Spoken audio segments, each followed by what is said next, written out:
حمد و سلام کے بعد عالی مرتبت محترم محتشم حاضرین و سامعین کرام، خصوص قبلہ اساتذہ سلام خاندان مصطفیٰ، حاضرین و سامعین کرام، السلام علیکم ورحمۃ اللہ وبرکاتہ۔ الحمدللہ آج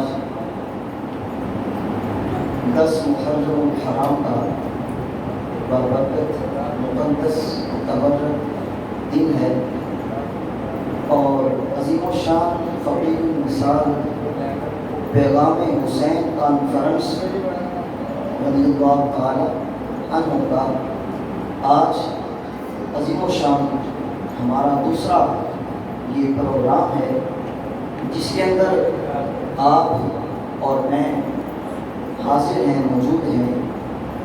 میں دامن امام حسین علیہ السلام تھام کر دعا کرتا ہوں، اے مالک مولا، کل جتنے دوست تشریف لائے تھے، آج تشریف لائے ہیں، تشریف لانا چاہتے تھے نہیں آ سکے، اے مالک مولا سب کو اپنے محبوب علیہ السلام کے محبوب نواسا کے صدقے دنیا اور دین کی عزتوں سے مالا مال فرما اور ہمیں حسینی کردار عطا فرما۔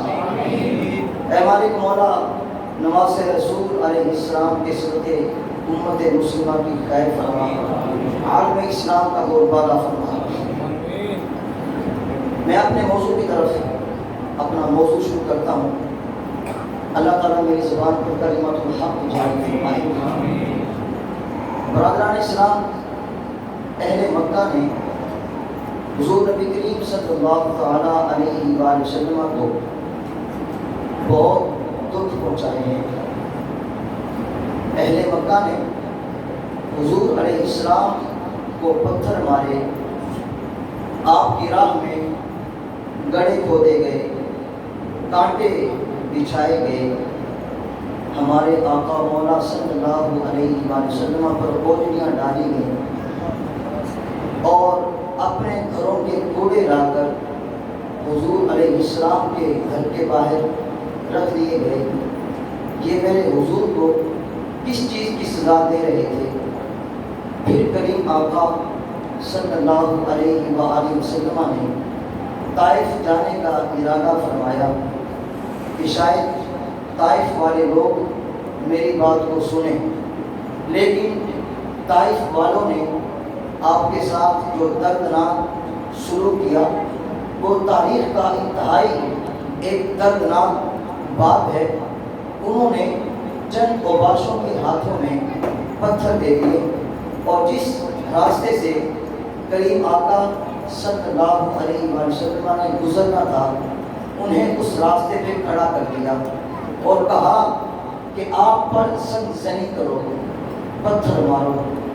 وہ آقا کریم صلی اللہ علیہ وسلم کے پائے اقدس پر پتھر مارتے، میرے حضور اپنا پاؤں مبارک اٹھاتے تو وہ دوسرے پاؤں مبارک پر پتھر مارتے، میرے حضور دوسرا پاؤں مبارک اٹھاتے تو وہ پہلے پر پتھر مارتے، میرے حضور شدت درد سے بیٹھ جاتے، ان کے دو گھنٹے آگے بڑھتے، میرے حضور کو دونوں کندھوں سے پکڑ کے اٹھاتے اور پھر پتھر مارنے شروع کر دیتے، حتیٰ کہ میرے حضور کے نالین مبارک خون سے بھر جاتے۔ عذاب کے فرشتے حاضر خدمت ہوتے ہیں، عرض کرتے ہیں یا رسول اللہ، اگر آپ کا حکم ہو تو کیا ہم ابھی ان دونوں پہاڑوں کو جوڑ دیتے ہیں اور طائف کے لوگ بیچ کے رکھ دیے جائیں گے، ان دونوں پہاڑوں کے درمیان سے آسمان سے پتھر برسیں گے، ان کے سر کچل کے رکھ دیے جائیں گے۔ جو صحابہ کرام حضور علیہ السلام کے ساتھ تھے ان کی بھی شدید یہی آرزو تھی کہ حضور ان کے لیے ہاتھ اٹھا کے بد دعا کرتے ہیں تاکہ ان کا ملیا میٹ ہو جائے، یہ نیست و نابود کر دیے جائیں، کیونکہ انہوں نے میرے حضور کو بڑے دکھ دیے ہیں۔ پھر میرے حضور کے لبھائے مبارک پھولتے ہیں، وہ پتلی پتلی گلے قدس کی پتیاں، حضور کے لبھائے نور لبھائے مبارک پھولتے ہیں۔ صحابہ کرام کا خیال تھا ابھی حضور ان کے لیے بد دعا کریں گے اور رب تعالیٰ انہیں نیست و نابود کر دے گا. لیکن جب میرے حضور کے ہاتھ اٹھے تو لفظ کیا نکلے زبان نبوت سے, اے اللہ میری اس قوم کو ہدایت عطا فرما, یہ مجھے جانتی نہیں. میرے حضور نے فرمایا کہ مجھے ان کی نسلوں سے ایمان کی خوشبو آ رہی ہے. تو پتھر کھا کے دعا کرنا یہ ایک پیغمبر کا ہی حوصلہ ہو سکتا ہے. آج ہماری بات پر لوگ ماشاءاللہ سبحان اللہ نہ کہیں تو ہمیں بات کرنے کا لطف نہیں آتا, ہمیں چین نہیں آتا. جی آج کا خطیب کہتا ہے کہ پہلے میرے اکاؤنٹ میں صرف خطیب کی بات نہیں ہے, نعت خواں کی بھی بات ہے. آج کا خطیب اور نعت خواں کہتا ہے میرے اکاؤنٹ میں اتنی رقم بھیج دو تو پھر میں پروگرام پہ آؤں گا. جو اسٹیج پر بیٹھے ہیں ان کا کیا بنے گا؟ ہے جی ساؤنڈ سسٹم کس کمپنی کا ہوگا, کھانا کس نوعیت کا ہوگا, اور اس کے صرف کا انداز کیا ہوگا. آج کہا جاتا ہے جب کتاب مفت نہیں تو تقریر مفت کیوں. ہے جی آج کا خطیب کہتا ہے گاڑی میری بھی ہے, پیٹرول کے اخراجات بھی ہیں, میرے بھی بچوں کا پیٹ ہے. صاحب تو گاڑی کے اخراجات اور بچوں کے پیٹ کی بات کرتا ہے, کتابوں کی قیمت کی بات کرتا ہے. آج ذرا دیکھ میرے محمد عربی کا انداز تبلیغ. لوگ پتھر مارتے ہیں, میرے حضور میٹھی بولی سے گفتگو کرتے ہیں. یار یہ اشارے بازی چھوڑ دیں آپ, جس سے پانی پینا اس کے باہر چلا جائے. یہ اشارے بازی مہربانی, اس سے ایک جو توجہ ہٹ جاتی ہے. آپ توجہ میری طرف رکھیں, میں آپ کے سامنے کیا بیان کر رہا ہوں. جس سے پانی پینا اس کے باہر چلا جائے, پانی پی کے پھر آ جائے. کسی کو اشارہ مت کرے, آپ کی بڑی مہربانی. تو میں عرض یہ کر رہا تھا کہ آج کا خطیب کہتا ہے, نعت خواں کہتا ہے گاڑی میری بھی ہے, پیٹرول کے اخراجات بھی ہیں, میرے بھی بچوں کا پیٹ ہے.